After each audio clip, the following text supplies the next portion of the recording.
Hello, Pages and Process YouTube.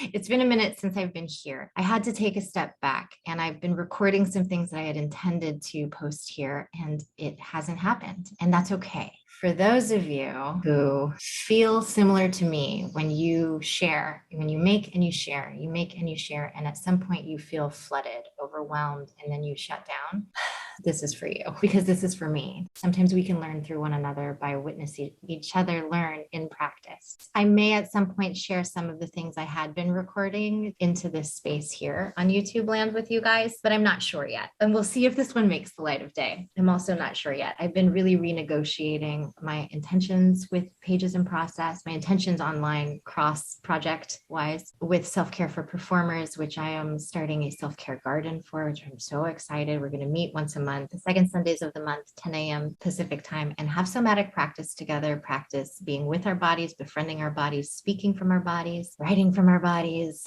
embodying our bodies. It's designed for performing artists, but it's really about anyone who has the need to practice some sort of self-care orientation to then come back into connection of stepping into a role that also might be very challenging and might be bringing up some things that we're used to either shutting down, fighting, or running away from, and finding out how to be in relational wellness through using self-care practices, through then identifying relational wellness tools so that we can utilize our language, mindset, internal shadow work that we do either on our own time or that may come up in practice, and cultivating a safe container for us to be able to soften there so that what's emergent can arise and we can see what hasn't been seen inside of ourselves, inside of one another, which has a tendency to, when it's held in the body, there is often dense, rich content that is very subconscious and we might not have been able to see our own patterns. And sometimes even though what comes up might be really like hard to witness, and it might also not be, it might be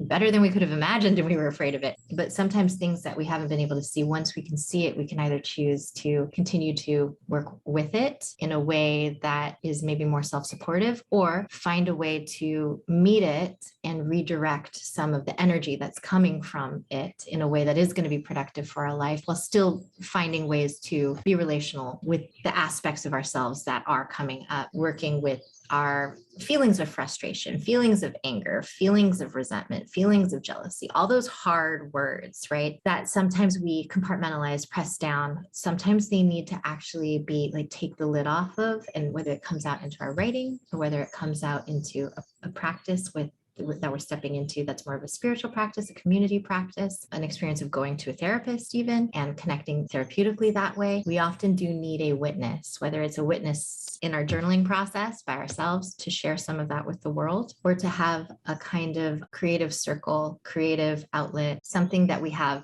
a capacity to step into developmentally, where we feel like we have enough distance, enough control, enough awareness of a container that we feel like we can keep ourselves safe if something starts to feel unsafe. And at the same time, softening into the potential that when we have safety, sometimes some of our guards will come down because they don't need to be there. So sometimes the way to let down our guards is to actually be like, I have guards.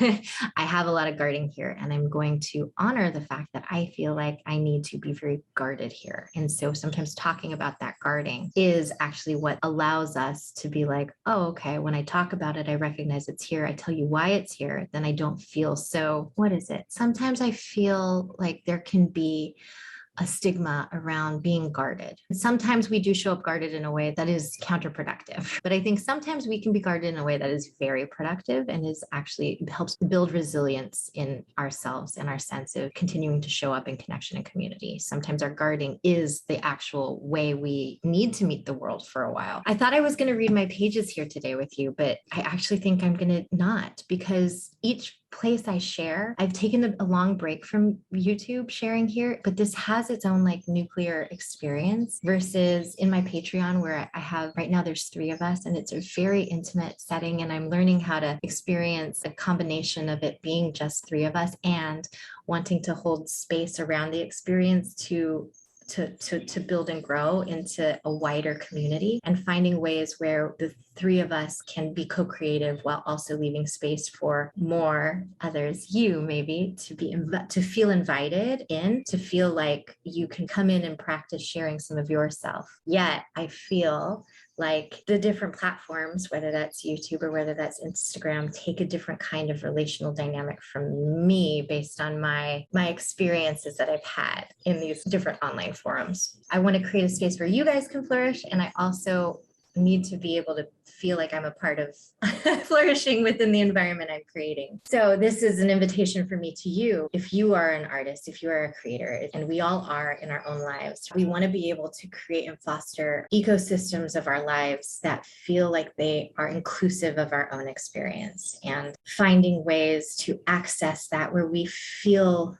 good enough, safe enough, comfortable enough in our sense of sharing. And how we share might be different than the part of ourselves that we used to only connect with and don't share at all. It might actually stay that way, and we might utilize different skill sets and different aspects of who we are to share with others, to retain that sense of like self-solvency within ourselves. Sometimes we just share bravely on the internet, and sometimes we share very intimately one-on-one, and sometimes we have groups or hubs of connection that we practice with. So I went to my high school reunion, my 20+1 year high school reunion. Was that yesterday? I think the day before yesterday when I'm recording this. And it was hard. A lot of like high school Marissa's insecurities started cropping up that I haven't had to deal with in this way in a long time. And I was like, wow, wow, wow. And luckily, I've been developing self-care practices where I was able to tune into what I needed. I was able to do some journaling. I was able to lay down on the floor, know I needed to ground and breathe and meditate. I was able to realize I can't do this on my own. And if I keep trying, I'm going to spiral into something pretty bad. So I knew who I could reach out to, and I reached out to my best friend, and she talked me through what I needed to be talked through. And so her and I have both gone through a lot of therapy, have done our own self-development. And it really helps to have somebody that you trust, that you can call on when you're like in a pickle. Maybe we don't have that. And so a therapist or a coach is what we need. And maybe as we are learning those tools through professional, we can offer some of them into our personal relationships. You can start to build community support systems where you start to feel like you're not on the journey alone. Maybe it's just one person, but at least you have it with you, that you can always rely upon an aspect of yourself to know you've got your own back, and incrementally learn to trust others, right? If you have some trust challenges. Why don't we do that? We're going to journal about that today. Trust challenges. What are your trust challenges? And just because they're challenges doesn't mean that you're wrong or that you're righteously right, but it means that there's a challenge. And maybe you are wrong and maybe you are righteously right. That can be okay too. But there's a way we can tune into sort of like a witness around the experience of whatever comes up. Trust. We were going to journal about trust. I'm just feeling hot all over. Okay. Maybe there's a place of completion that you want to come to around something that you've been working through for a while, and you kind of want to put a button on that. And now we're going to step into the button can be, I'm identifying my trust challenges, and how I want to move forward with them is. We're going to see what comes up. We're going to write together. Somatic practice. We are going to attune to our boundaries right now before we enter this into our trust challenges. I want to invite you to take a space of feeling like you are aware of what you don't trust, and that your body is just like, sometimes it's like a closing off, sometimes it's a tightening up. And it doesn't have to be that you are being actively overwhelmed, but that there is some sort of lack of trust, and your body is just sort of like aware of the lack of trust. Just feel into like, what's the shape my body takes when I really tune into my trust challenges. And instead of thinking, well, I don't need to think that way, and try to through like a cognitive behavioral therapy thing, like, is this real? Am I right? I'd like you to instead advocate for your body and say, hey, I totally get why you would need to grip this way, because what you're afraid of is something that you would need to guard yourself from. And that makes total sense, right?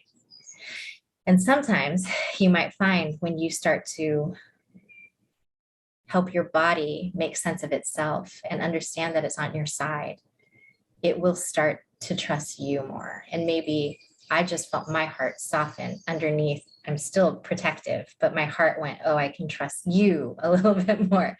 You meaning me, right? And so much of what I teach is self-care, right? And relational wellness practices. And if we don't have a sense of feeling like we have self-trust because we're practicing a way of actually legitimately caring about ourselves, caring about the parts of us that are guarded, caring about the parts of ourselves that have been felt unlovable or like they're not welcome, and meet ourselves in the place where we feel the feeling of being unwelcome, we can meet that place and let that place feel welcome, that it makes sense, that it's okay to be there. And so take a deep breath in, exhale, 2 more, exhale, 1 more, exhale. And when it feels right to you, we're going to write. Take your time getting started, but when you're ready, join me.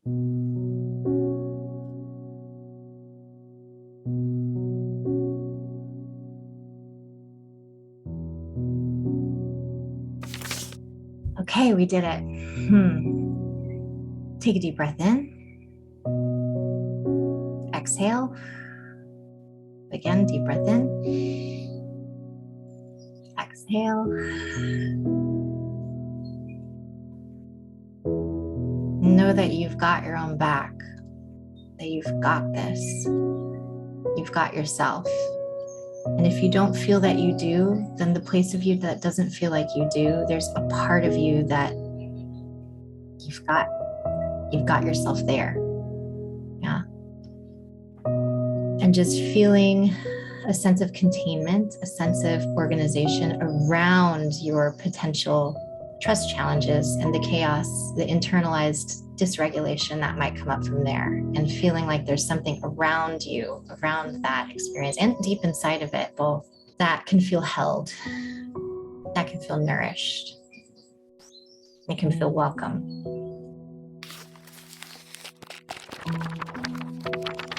I wrote down, my trust challenges. I need to know I have my own back. I long for feedback and connection from my making and sharing process that feels good to receive. That's you guys. So if you would like to share some of what comes up for you, it would feel really good to receive your experience of trust challenges, where you're at with that, what is alive for you. I find somatic constriction in my throat. I find my mind feels flooded and overwhelmed. I get sort of hot, floody flashes and my mind just sort of feels soupy almost. I need a practice that feels stable and ritualized. You come into connection in a more authentic way. I'm learning how to do that, and knowing that part of my authenticity is my guarding. Part of my authenticity is saying, hey, this is where I don't trust. Hey, this is where my trust challenges are. Like, this is where I need to be because this is where I'm at. You no longer gaslight your own experience. Gaslighting, saying like, that didn't happen. I think what I'm talking about is more when you've decided that there's something about you and your experience that's wrong. And so you try to erase it. You try to disown it. You try to eradicate it from your experience, having some other part of you be louder than that, like drown it out. I like to work integratively to welcome aspects of myself in a boundaried way while I continue to work forward into a way that I want to grow. You compartmentalize as needed, knowing that compartmentalization is a natural tool. And sometimes when I'm not able to compartmentalize, sometimes it means that I need to take a break. Like I took a long break here posting specifically on YouTube for Pages in Process, so that I could reconnect to the reasons why I was making content, how I wanted to show up, what are my goals, what are my intentions. And I think that, when we know our own intentions, and we don't always know our intentions, sometimes we're just behaving and reacting and responding. And we're like, what am I doing and why? And where am I actually trying to head? And maybe I'm just going with the flow and I'm finding myself somewhere I don't really want to be anymore, or in situations that I feel like I need to escape from.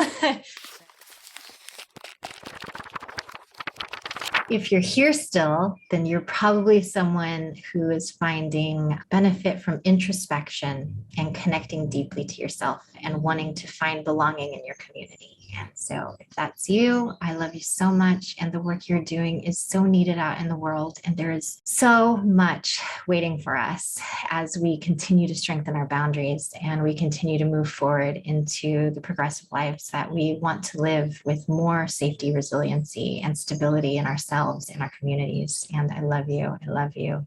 I love you.